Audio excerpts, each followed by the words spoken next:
Hey out there, thanks for tuning in. I'm down at the beach. This is Pebble Beach. We're on the Raritan Bay, Union Beach, New Jersey. This isn't the kind of beach that you want to come down to with like your family and pack up the beach chairs and come down and get a suntan while you frolic in the waves. This is the kind of beach you want to come down to, like go duck hunting, go blue fishing, something like that. That's what I did when I was a kid. Because there's garbage all over the place. And you can't really see it, but Manhattan is in the background. When I was a kid, because you never know what's gonna wash up on these shores. When I was a kid, I think I found like 20 pints of blood they washed up. I don't know what clinic that came out of. I don't even know how that happened. Anyway, another time when I was like 14 and I could come duck hunting by myself, I shot a duck over the water. And I am of the mindset that if you're gonna go hunting, you gotta eat what you hunt. So, I stripped down naked. It was in the winter, it was cold. I went out to the water and I got it. Started hyperventilating halfway through, but I got that sucker. I persevered. I had so many good memories about this beach when I was a kid. The adventures I'd have when I come down here, looking for treasure, whether it was a fishing lure or some kind of a rock or something like that. I swear I was coming down here when I was 7 by myself. I don't know if my parents knew that. I think they did. I was already a strong swimmer and independent. They couldn't have stopped me anyway. I got such good memories of this place. I grew up right down the street, maybe 2 or 3 streets down. Then I got this other memory, a little bit over 17 years ago, coming to on this beach. I was gonna say I woke up on this beach, but that would not be accurate. I came to. See, at that time, I didn't have one single thing in my life. No material possessions, no people. I didn't have one single thing to point to with pride. I think I had $5 in my pocket, and I used that later on that day. I woke up and there was a couple fishermen here. It was September 2003. And whether or not they were laughing amongst themselves or talking amongst themselves, what I did see was there was 2 guys here fishing, living life, having a good time. And man, that hit me like a ton of bricks. It was my bottom. You know what a bottom is? A bottom is when you stop digging. That's not original. Anyway, that was my bottom. I was full of despair and guilt and shame, and I didn't have a bed to sleep in. I think I should have got the hint before that, but I didn't. But that was the first day of the rest of my life. That day, 17 years ago. It was I didn't know it at the time. That was the first day of my spiritual awakening. I'm not gonna get too deep with this video, so don't worry about that.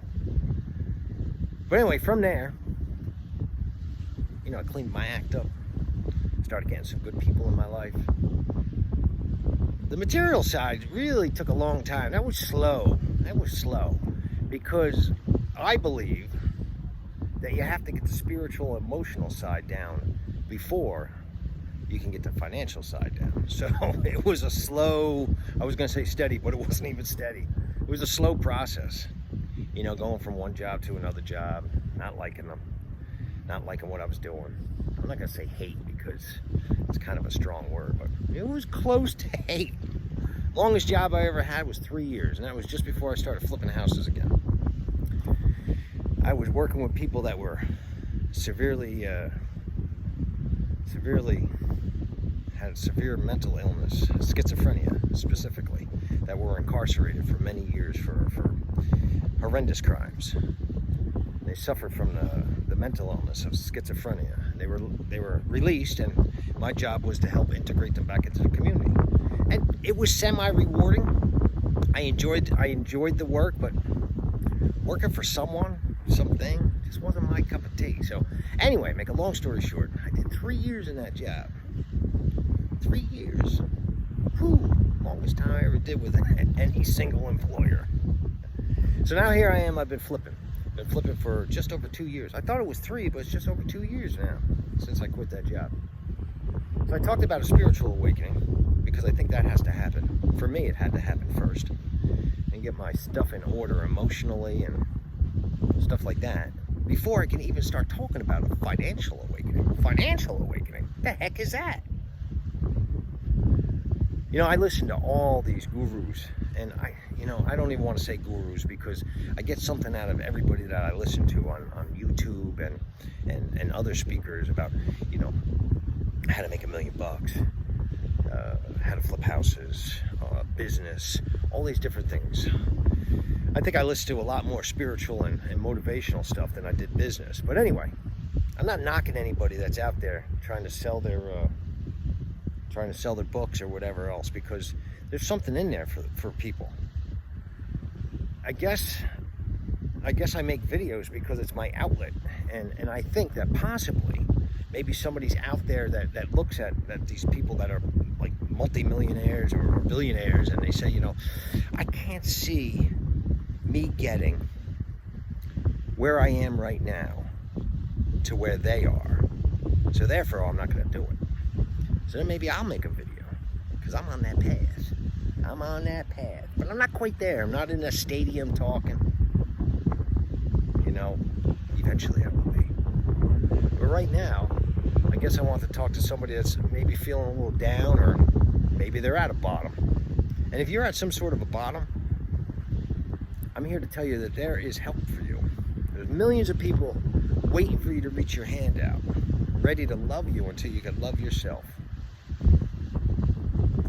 So, I went from that to, and I'm not all that, but I am here to tell you that there's hope for you, wherever you're at in life. So I woke up on this beach 17 years ago. It took me a while before I got my finances in order. And here I am making videos about flipping houses. Who's got it better than me? I think about some of the stress that I have in my life today. They are luxury problems. They are luxury problems. I open up a wall and there's some termite damage. I think to myself, when I'm in a good space, this ain't nothing compared to waking up on this beach. So, if you're out there and you're feeling down, or, financially speaking, you're like, oh man, when am I going to get a break? I'm here to tell you that it's kind of like you can't look directly at the sun, but you feel the warmth. Maybe if you dive in with the spiritual and emotional side and get yourself in order.